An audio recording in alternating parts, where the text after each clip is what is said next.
Napakainit. Parang uulan. Makulimlim. Limlim ang langit. Ayun, kamusta na mga bundokeros? Nandito na naman ang inyong likod, si Outdoor John. At sasabi sa inyo isang makulimlim na araw. Grabe ang init kanina. Nandito tayo actually sa rooftop ng bahay. At ito ang kalsada o yung highway connecting from north to south. Ito yung dating pinagawa ni Jigong, yung Bill. Ayan, dami nang dumadaan na sasakyan. Ayun, pero hindi yan yung pag-uusapan natin. Medyo ang tagal, no? Tagal kong upload ng mga video. Kasi nagtatrabaho rin tayo. At the same time, ayun, nag-aalaga tayo ng dalawang baby. Actually, kambal. So, nahirapan ako mag-upload. Kumuha ng time. At this time, ayan, nagkaroon tayo ng pagkakataon ulit para mag-vlog about sa hiking, camping, and camping gears. Kaya kung mahilig ka sa ganitong issue, i-like at i-subscribe mo na itong channel na to.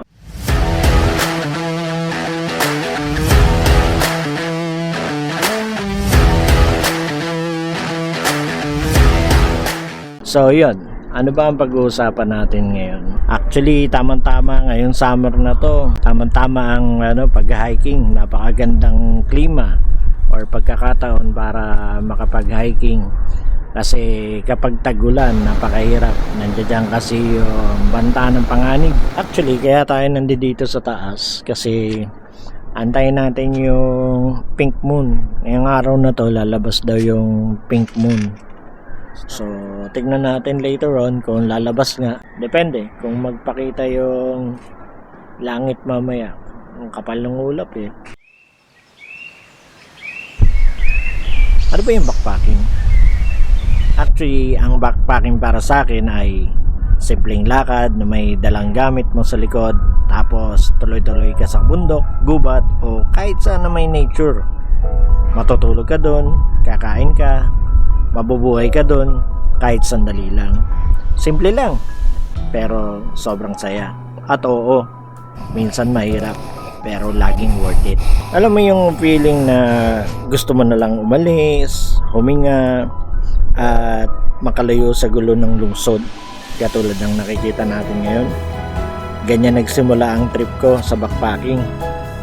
Kaya kung first time mong sumabak sa hike, actually wag kang kabahan. Di mo kailangan maging hardcore or mountaineer para magsimula. Basta may gusto kang tuklasin, ayos ka na. Sa dami-dami ng camping gears at hindi mo alam kung ano yung dapat mong unahin bilhin, huwag ka na mag-alala. Ito na, sasabihin ko sa'yo. Meron yung sa backpacking, meron yung tinatawag na the big three. So, ano yung the big three?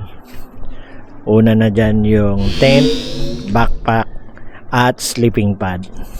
Kasi ito yung mga pinaka malalaking mong gamit sa pagbabackpacking. At ito rin yung pinaka mahal na gamit sa backpacking.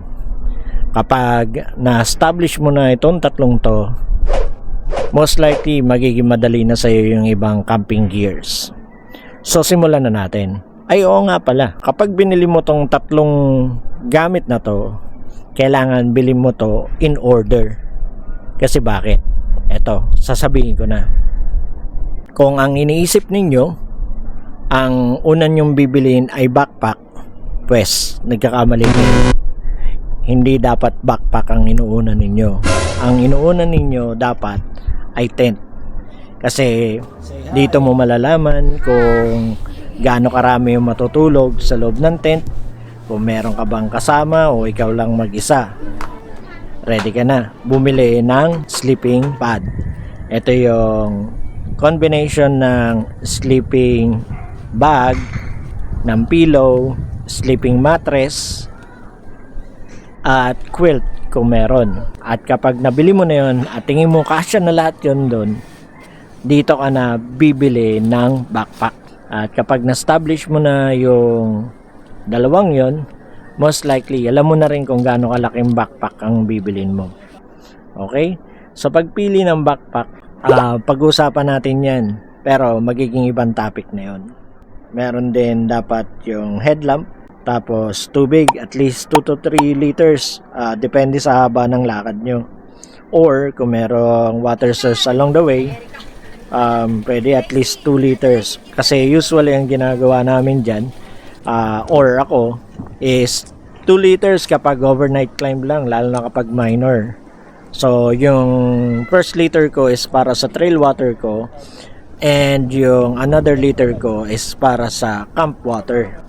Depende yon. Kung merong water source naman doon, so mas liliit yung water bottle or water liters na bibit-bitin ko. Sumunod ay first aid kit. Kahit basic lang.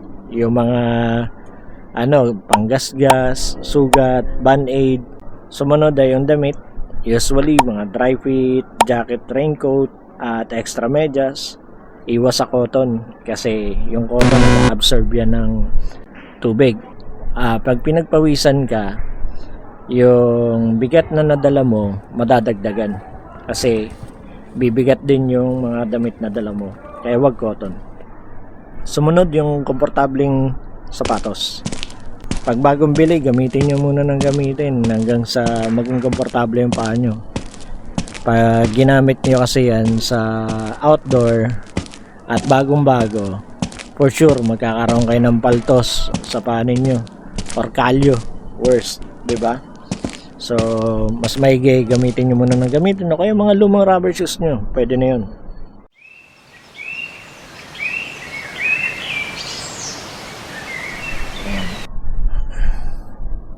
Pangin muna tayo dito. Ayan. Init talaga sa baba. So ang sumunod ay sa pagkain naman, kailangan practical tayo. Dalhin yung madaling lutuin o yung ready to eat like noodles, canned goods, rice meals, trail food. Yung iba nagdadala pa ng adobo sa day 1. Good idea yun. Sa tubig naman, doblehin mo kung walang refilling station. Kung may ilog o spring, magdala ka ng water filter or tablets. Ayaw mo ng LBM sa bundok, bro. Kaya dala ka ng water filter. Lalo na kung sensitibo ang tiyan nyo at hindi sanay uminom ng tubig na galing sa mga bukal.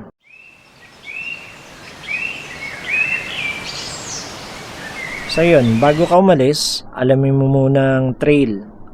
Gaano ba kahaba? May guide ba? May permit ba? May CR ba o nature na lang lahat? At pinaka-importante, sabihin mo sa bahay kung saan ka pupunta.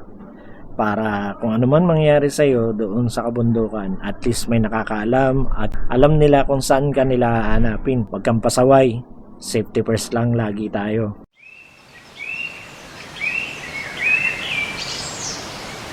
Mga tips ko para sa mga first time hikers, mag-practice muna, maglakad-lakad ka para masanay. Pack light, huwag kang magdala ng gamit na just in case lang. Huwag mahiya, magpahinga. Pace mo, hindi ito karera. Lagi mong tatandaan yan. Leave no trace, ibalik ang basura, irespeto ang kalikasan. So ibig sabihin, kahit candy wrapper yan, huwag mong itatapon yan sa kalikasan or lalong-lalo na sa kabundukan. So huwag na huwag kang magkakalat sa kabundukan. Yung unang akyat mo, di mo yan makakalimutan. Kasi hindi lang tanawin ang matutuklasan mo, pati ang sarili mo.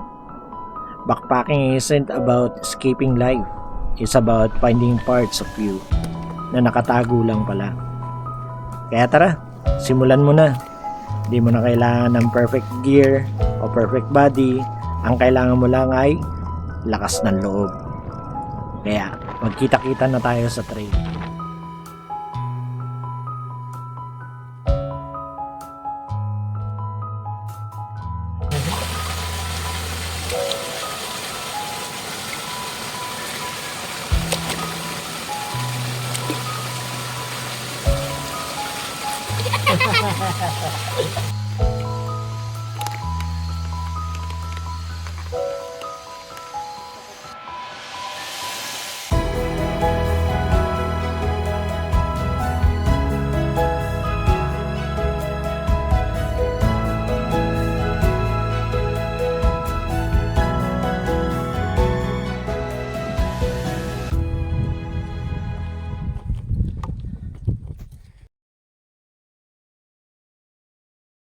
Maya magse-set up ako dyan dito.